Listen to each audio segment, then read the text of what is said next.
معشوق part number 2۔ اس پر میں نے اس سے کہا ہم لوگ تمہارے ہی بارے میں باتیں کر رہے تھے، اور پھر اسے کڑی نظروں سے دیکھتے ہوئے بولا، سنا ہے کہ آج کل تم کسی لڑکی کے ساتھ گل چھڑے اڑا رہے ہو۔ پھر اس کے بعد میں اس کی آنکھوں میں آنکھیں ڈال کر بولا، کیا یہ بات سچ ہے؟ میرا جارحانہ موڈ دیکھ کر زلفی ایک دم گڑبڑا سا گیا اور اپنی نظریں نیچی کر کے کہنے لگا، جی بھائی یہ بات یہ ہے کہ زلفی کی بات سنتے ہی تنویر نے ایک نعرہ لگایا اور خاص کر میری طرف دیکھ کر بولا، لے بیٹا اب تو میری بات کا تم کو یقین آ گیا ہے نا؟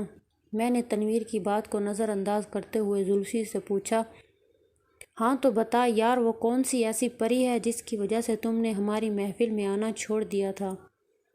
میری بات سن کر زلفی نے بڑی مجروح سی نظروں سے میری طرف دیکھا اور کہنے لگا، ایسی بات نہیں ہے بھائی، وہ اصل میں میرے کچھ ٹیسٹ آ گئے تھے، اس لیے میں کچھ دنوں سے آپ کی کمپنی کو جوائن نہ کر سکا۔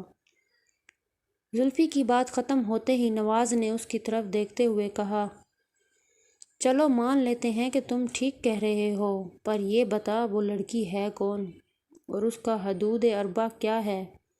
اس پر زلفی نے ایک نظر ہم سب پر ڈالی اور کہنے لگا، اس کا نام عفت ہے اور وہ وقار النساء کالج یعنی اب یونیورسٹی میں پڑھتی ہے۔ اس پر میں نے اس سے پوچھا کہ وہ رہتی کہاں ہے؟ تو زلفی نے میری طرف دیکھ کر کہا، وہ سنیاروں کے محلے میں رہتی ہے۔ زلفی کی بات ختم ہوتے ہی تنویر کہنے لگا، اور سب سے اہم بات یہ ہے کہ وہ بابر سنیارے کی بہن ہے۔ اور یہ بات کرتے ہوئے اس نے زلفی کی طرف دیکھا تو زلفی نے ہاں میں سر ہلا دیا۔ بابر سنیارے کا نام سنتے ہی ہم سب کو ایک دم شاک سا لگا، کیونکہ ہم بابر کو اچھی طرح سے جانتے تھے۔ عمر میں وہ ہم سب سے بڑا اور ایک نمبر کا حرامی لڑکا تھا، جو کام کاج تو کچھ نہیں کرتا تھا، بس سارا دن آوارہ گردی کرتا رہتا تھا۔ اس کے باپ کی صرافہ بازار میں دکان تھی اور اس کے ساتھ ساتھ اس کے 3-4 بھائی اور بھی تھے، اور وہ بھی صرافہ بازار میں ہی بیٹھتے تھے۔ بابر سمیت باپ بیٹے سب حرام کے تخم تھے۔ چونکہ ان لوگوں کے پاس پیسہ بہت تھا، اس لیے بابر سنیارہ حرامی سے حرامی تر ہوتا جا رہا تھا، اور اب تو وہ اپنے محلے کا ایک چھوٹا موٹا ڈان بن گیا تھا۔ عفت اسی حرامی کی سب سے چھوٹی اور اکلوتی بہن تھی، اور زلفی کے بقول اپنے گھر والوں کے برعکس وہ بہت ہی اچھی اور ان سے الگ تھلگ اور بہت ہی ڈیسنٹ لڑکی تھی۔ ہمیں یوں پریشان دیکھ کر زلفی بھی پریشان ہو گیا اور کہنے لگا، یہ آپ سب کو کیا ہو گیا ہے؟ بابر سنیارے کا نام سن کر آپ لوگوں کو سانپ کیوں سونگھ گیا ہے؟ زلفی ہم لوگوں کا رویہ دیکھ کر ٹھیک ہی حیران ہو رہا تھا، اور وہ اس لیے کہ ہماری طرح زلفی اس لائن کا بندہ نہیں تھا، بلکہ وہ ایک سیدھا سادہ اور پڑھاکو قسم کا لڑکا تھا۔ اور دوسری بات یہ کہ ان کو ہمارے محلے میں آئے ابھی جمعہ 8 دن ہی ہوئے تھے، جبکہ ہم لوگ تو انہی محلوں میں کھیل کود کر جوان ہوئے تھے اور ایک دوسرے کو بڑی اچھی طرح سے جانتے تھے۔ زلفی کے بارے میں تھوڑا مزید بتا دوں کہ وہ ہمارا ہمسایہ تھا۔ اس کا والد اسلام آباد کی کسی منسٹری میں سیکشن آفیسر ٹائپ کا خاصیہ کڑک بندہ تھا۔ کہنے کو تو زلفی کی 4 بہنیں تھیں، لیکن اس وقت ان کے ساتھ 2 ہی رہتی تھیں۔ ایک اس سے بڑی اکبری، جسے سب مہرو باجی کہتے تھے، جو کہ شادی شدہ تھی۔ مہرو باجی کا خاوند اسپین میں ہوتا تھا۔ ان کی شادی کو 6-7 سال ہو گئے تھے، لیکن ابھی تک ان کے ہاں کوئی اولاد نہ ہوئی تھی، اس لیے وہ اپنے سسرال کے طعنوں سے بچنے کے لیے زیادہ تر اپنے میکے میں ہی پائی جاتی تھی۔ جبکہ زلفی کی دوسری بہن اس سے چھوٹی تھی، جس کا اصل نام تو مجھے معلوم نہ تھا، لیکن سب اسے ٹینا کہتے تھے۔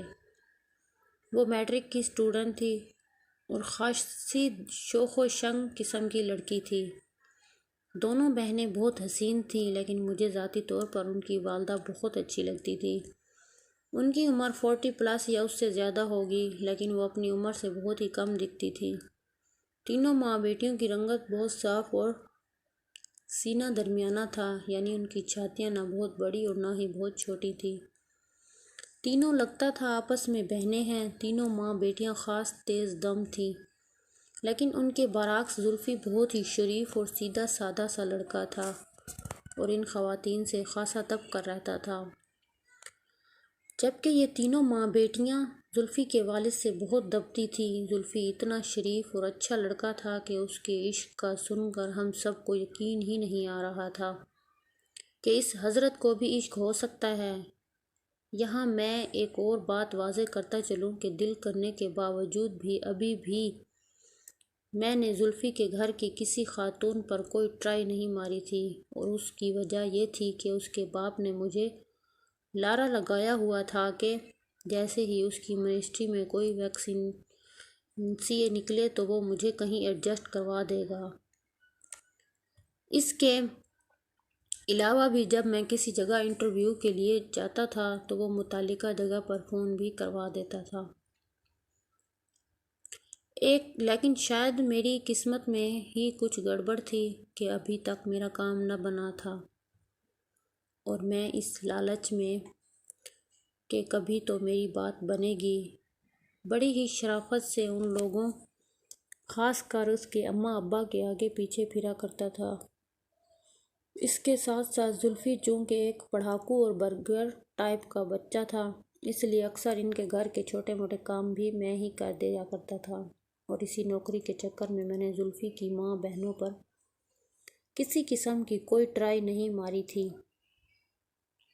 ایک طرح سے یہ چیز میرے حق میں بہت اچھی گئی تھی کہ میرے شریفانہ رویے کی وجہ سے میرا زلفی کے والد اور والدہ پر بہت اچھا اثر پڑا تھا، اور ان کی نظروں میں ایک بہت اچھا لڑکا تھا، اسی لیے وہ زلفی کی طرح مجھے بھی اپنے بچے کی طرح ٹریٹ کرتے تھے۔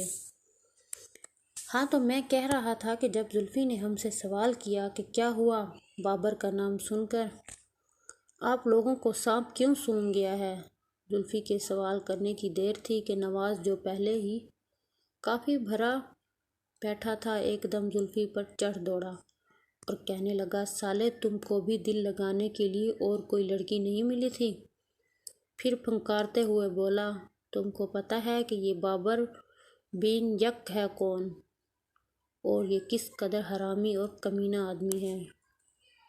اور پھر اس کے بعد اس نے بابر کے حرامی پن کے بارے میں کافی لمبی چوڑی تقریر کی، اور اس کے ساتھ ساتھ بیچارے زلفی کو بھی خوب سنائے۔